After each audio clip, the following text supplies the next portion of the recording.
तो कहानी के शुरू में हमें बताया जाता है कि सूरज आहिस्ता आहिस्ता बढ़ता जा रहा है और आने वाले 100 सालों के बाद वो इतना ज्यादा बढ़ जाएगा कि पूरी दुनिया को अपने अंदर समा लेगा। अब इसी तबाही से बचने के लिए सभी मुल्कों ने मिलकर एक गवर्नमेंट तैयार की जिसका नाम यूएजी था। इस गवर्नमेंट ने बहुत सारे प्रोजेक्ट्स तैयार किए जो आने वाले वक्तों में इंसानों की बेहतरी के लिए काम आ सकते थे। इस प्रोग्राम में इंसानों के दिमाग को एआई कंप्यूटर की मदद से चिप में स्टोर किया जाता था। इससे होता ये था कि वो मरने के बाद भी अपनी फैमिली के साथ रह सकते थे, यानी कि उनके दिमाग को किसी भी चीज में ट्रांसफर किया जा सकता था। लेकिन इन प्रोजेक्ट में बहुत से पैसों की जरूरत थी, तो इसीलिए पैसे ज्यादा न होने की वजह से इस प्रोजेक्ट को बंद कर दिया गया। आगे इनका एक और प्रोजेक्ट था जो वंडरिंग अर्थ था। इसमें अर्थ जमीन पर बहुत से इंजन्स लगाए जाने थे ताकि ये जमीन को उसकी जगह से थोड़ा सा मूव कर सके, यानी कि उसकी जगह से हटाकर उसे दूसरे सोलर सिस्टम में भेजा जा सकता था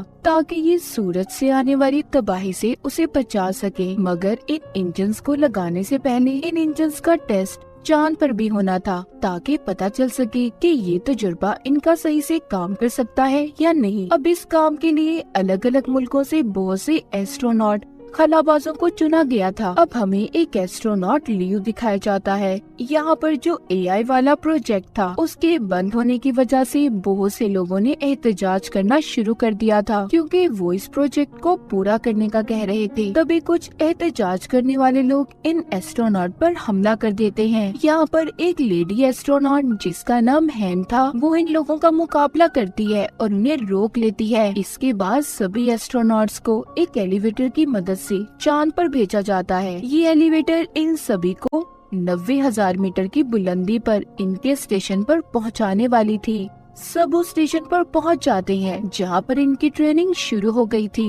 वक्त गुजरने के साथ साथ इनकी ट्रेनिंग भी पूरी हो जाती है। लियो और हैन इस ट्रेनिंग के दौरान दोनों एक दूसरे को पसंद करने लगे थे। इन दोनों की ट्रेनिंग अब जब पूरी हो गई थी तो हैन अपने साथियों के साथ चांद पर जाने वाली थी और कुछ दिनों के लिए वो अब लियो से भी नहीं मिल सकती थी। इसीलिए लियो उसके लिए वहाँ पर फूल लेकर आता है। लेकिन इससे पहले लियो फूल देकर एलिवेटर से बाहर निकलता, उसका दरवाजा बंद हो गया था और वो भी इन्हीं के साथ यहीं पर फंस जाता है। वो एलिवेटर अब चांद पर जाने के लिए चलना शुरू हो गई थी। इनके पास कोई और रास्ता नहीं था, इसीलिए हैन जल्दी से लियो को स्पेस सूट पहनने का कहती है ताकि वो इनके साथ जा सके। पर तभी इन्हें पता चलता है कि इनका सारा सिस्टम हैक हो गया है, यानी कि उनके सारे सिस्टम को किसी ने अपने कंट्रोल में कर लिया था और उनकी बेस पर भी ड्रोन से हमले होने लगे थे। साथ ही साथ इनकी एलिवेटर अब दोबारा से जमीन पर जाने वाली थी। तभी इनकी एलिवेटर में एहतजाज करने वाले लोग भी आ गए थे। वो इन पर हमला कर रहे थे। वो सभी की आईडीज यानी कि इनकी शिनाख्त को चुराने लगते हैं ताकि वो इनके सिस्टम को पूरी तरह से अपने कंट्रोल में कर लें। वो इनके स्टेशन को तबाह करके पूरी तरह से उस पर कब्जा चाहते थे। उन्होंने बहुत सी जगहों पर बॉम्ब्स लगा दिए थे। लियो और हैन अपने एलिवेटर में उनका मुकाबला करते हैं। अब जो उन्होंने बॉम्ब्स लगाए थे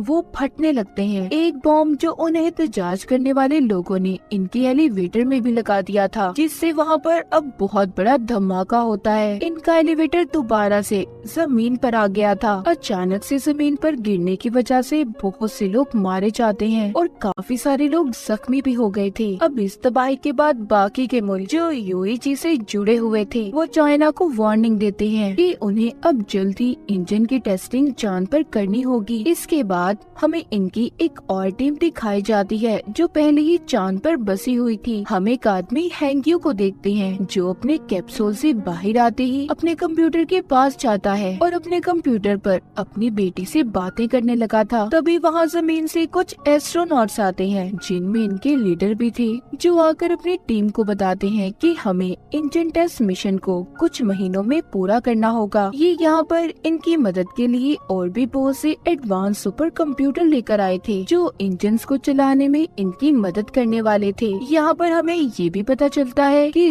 जो डिजिटल लाइफ प्रोजेक्ट था जिसमें इंसान के दिमाग को एआई की मदद से एक चिप में स्टोर किया जाता था, उसके हेड पहले हैंग्यू और इनके लीडर हुआ करते थे, मगर अब जब उस प्रोग्राम को बंद कर दिया गया तो इन्होंने यहाँ पर इस प्रोजेक्ट पर काम करना शुरू कर दिया। हैंग्यू यहाँ पर अपनी बेटी से बातें करने लगता है। यहीं पर हमें ये पता चलता है कि कुछ सालों पहले हैंग्यू की फैमिली का एक्सीडेंट हो गया था, मगर उसने अपनी बेटी के मरने से पहले उसके दिमाग पर एआई वाला पहला तजुर्बा किया। उसके दिमाग को उसने एआई की मदद से चिप में स्टोर कर लिया, मगर उसका ये तजुर्बा बस कुछ वक्त के लिए ही था। यहाँ पर जो हैंग्यू के लीडर सुपर कंप्यूटर को लाए थे, हैंग्यू उसकी मदद से अपनी बेटी को दोबारा से एआई रोबोट बनाकर जिंदा करना चाहता था, मगर उसके लीडर इस काम के लिए उसे मना कर देते हैं क्योंकि ये काफी खतरनाक था। कुछ दिन गुजरने के बाद चांद पर तूफान आ जाता है, जिस वजह से इनका नया कंप्यूटर बुरी तरह से बर्बाद हो गया था। अब इनके पास इंजन्स को चलाने का कोई दूसरा रास्ता भी नहीं था, इसीलिए अब ये सब अपने पुराने कंप्यूटर्स को इस्तेमाल करने का सोचते हैं, मगर इनकी सारी डिटेल जानकारी हैंग्यू के पास थी, जो इन्हें देने से मना कर देता है। जब लीडर उससे ये कहता है कि उसे इनकी मदद करनी होगी, हैंग्यू अब उनकी मदद करने के लिए तैयार था, मगर वो लीडर से ये कहता है कि आपको मुझसे ये वादा करना होगा कि जो भी नया सुपर कंप्यूटर बनाया जाएगा उसके बारे में सारी डिटेल्स आपको मुझे भी देनी होगी। वो उसकी मदद से अपनी बेटी को एआई यानी रिपोर्ट फॉर्म में वापस लाकर जिंदा करने वाला था। अब लीडर उसकी बात को मान गया था। हैंग्यू पुराने कंप्यूटर्स को ऑन करता है, जिसकी मदद से इंजन स्टार्ट हो गया था, यानी कि इनका जो टेस्ट था उसमें ये लोग कामयाब हो जाते हैं। अब इसी टेस्ट की वजह से चांद अपनी जगह से हट गया था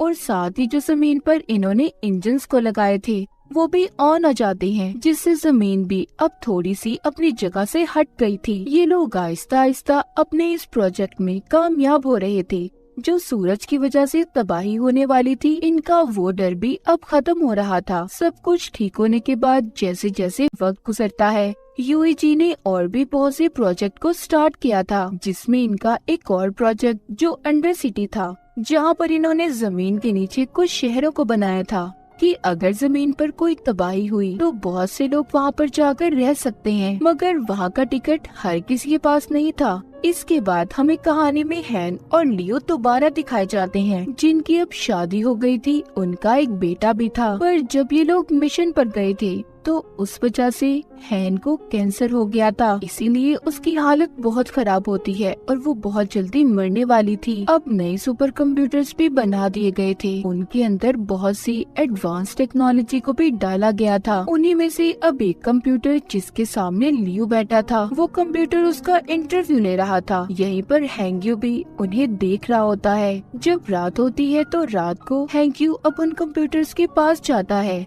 जैसा कि हम जानते हैं, वो इन कंप्यूटर की मदद से अपनी बेटी का रोबोट बनाना चाहता था, पर यहाँ तभी इनके हेड आ जाते हैं जो हैंग्यू को ये सब करने से रोक रहे थे। मगर इससे पहले हैंग्यू ने बहुत सारे कंप्यूटर के सिस्टम्स को खराब कर दिया था, जिसका नुकसान चांद पर जो इन्होंने इंजन्स लगाए थे उन्हें होता है।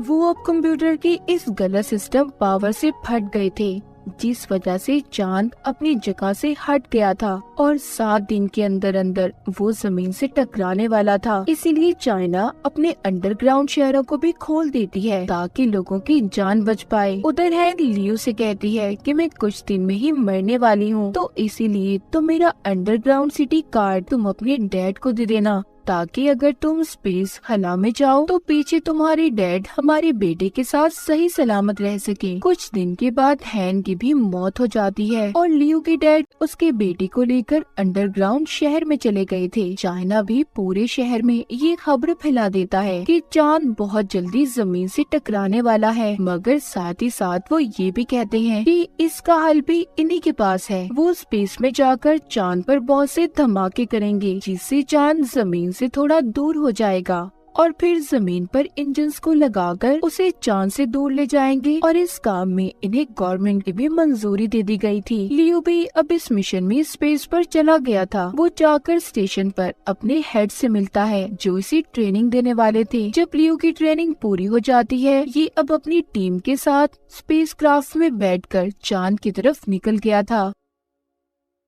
इनका काम था कि चांद पर जाकर जगह जगह बॉम्ब्स को गिराना। अब जब ये लोग बॉम्ब्स को गिराकर वापस से लौट रहे थे, तभी एक दूसरा स्पेसक्राफ्ट अनबैलेंस होकर इनके स्पेसक्राफ्ट से टकराकर तबाह हो जाता है, जिस वजह से इनका स्पेसक्राफ्ट भी खराब हो गया था। ये लोग जल्दी से अपने कैप्सूल की तरफ जाते हैं, मगर ये 4 थे और कैप्सूल में सिर्फ 3 सीट्स थे। इसीलिए लियो अपने साथियों की जान बचाकर उन्हें भेज देता है और खुद यहीं पर रहने का फैसला करता है। जमीन पर हैंग्यू और लीडर भी आ गए थे, जहाँ पर आकर इन्हें ये पता चलता है कि हर चीज को ठीक करने के लिए उन्हें इंटरनेट सिस्टम को ऑन करना होगा, जो कि अब खराब हो चुका था। अब ये सारी टीम समंदर के अंदर जाने का फैसला करती है, जहाँ पर इनका एक और स्टेशन था। लीडर और हैंग्यू को भी समंदर के अंदर जाकर सुपर कंप्यूटर की मदद से इंटरनेट को ठीक करना था। इनके साथ 2 रोबोट्स भी थे जो पावर स्टेशन तक आने के लिए इनकी मदद करते हैं, मगर ओवर पावर होने की वजह से इनका एक रोबोट खराब हो गया था। इसीलिए अब इन्हें सुपर कंप्यूटर की मदद से ही इंटरनेट के सिस्टम को ठीक करना था। उधर बॉम्ब के फटने की वजह से चांद का मलबा भी अब जमीन पर आकर गिरने लगा था, जिसका कुछ हिस्सा समंदर में भी हैंग्यू और लीडर के पास जाकर गिरता है, जिस वजह से अब इनके स्टेशन में भी समंदर का पानी आने लगा था। लीडर पानी में डूबकर मरने वाले थे। हैंग्यू उन्हें बचाने की कोशिश करता है, मगर नहीं बचा पाता। लीडर मरने से पहले हैंग्यू को सुपर कंप्यूटर का खुफिया कोड बता देते हैं, जिससे इंटरनेट को बहाल करके दुनिया को बचाया जा सकता था, जो बताने के बाद लीडर की मौत हो गई थी। उधर दूसरी तरफ गवर्नमेंट भी अपनी कोशिशों में लगी हुई थी। वो इस मुसीबत से बचने के लिए 300 लोगों की टीम स्पेस में भेजने का फैसला करते हैं, जो जाकर चांद पर बॉम्ब गिराने वाले थे। अब ये टीम जाकर स्पेस में लियो से मिलती है, जो अभी भी स्पेस में ही था। ये लोग इसे कैप्सूल में बिठाकर वापस से अर्थ पर भेजना चाहते थे, मगर लियो जाने से इनकार कर देता है। उधर हैंग्यू अभी भी इंटरनेट सिस्टम को ठीक नहीं कर पा रहा था। वो जानता था कि अगर उसने जल्दी इंटरनेट सिस्टम को ठीक ना किया तो चांद जमीन से टकरा जाएगा, जिस वजह से ना ही इंजन ऑन होंगी और ना ही जमीन अपनी जगह बदल पाएगी, यानी कि सब कुछ खत्म होने वाला था। इस मिशन के पूरा होने के लिए सब लोग दुआएं मांग रहे थे। अब जो 300 लोगों की टीम चांद पर गई थी, वो वहाँ पर बड़े बड़े बॉम्ब से धमाके करते हैं, जिस वजह से चांद अब अपनी जगह से हटने लगा था। हैंग्यू भी उधर समझ गया था कि ये इतनी जल्दी इंटरनेट सिस्टम को ठीक नहीं कर सकता, इसीलिए वो यहाँ से अपने दिमाग को भी वो सुपर कंप्यूटर में डाल देता है। हैंग्यू की पानी में ही मौत हो गई थी। जब सबको ये बात पता चलती है कि हैंग्यू मर गया, सभी की उम्मीदें टूट गई थी, क्योंकि उन्हें अब ऐसा लग रहा था कि दुनिया खत्म हो जाएगी। पर हैंग्यू के मरते ही सब कुछ उसका दिमाग सुपर कंप्यूटर में ट्रांसफर हो गया था। वो कंप्यूटर खुद ही इंटरनेट कनेक्शन को रिस्टोर करने लगता है। अब जमीन पर सभी इंजन्स को भी चला दिया गया था। दरअसल उन सुपर कंप्यूटर्स के अंदर अब हैंग्यू का दिमाग था। इस वजह से इंटरनेट के ठीक होते ही सभी इंजन स्टार्ट हो जाते हैं और चांद भी जमीन से दूर हो जाता है। ये मिशन कामयाब हो गया था। पूरी दुनिया बच गई थी। सभी खुश थे। इन्होंने अपने नए सफर को शुरू किया था। इसके बाद हमें 2065 में दिखाया जाता है। अब जमीन पर और भी ऐसे ही बहुत से इंजन्स बनाने का काम चल रहा था। लियो भी इसी मिशन में शामिल था। तो इसी के साथ ये कहानी यहीं पर खत्म हो जाती है।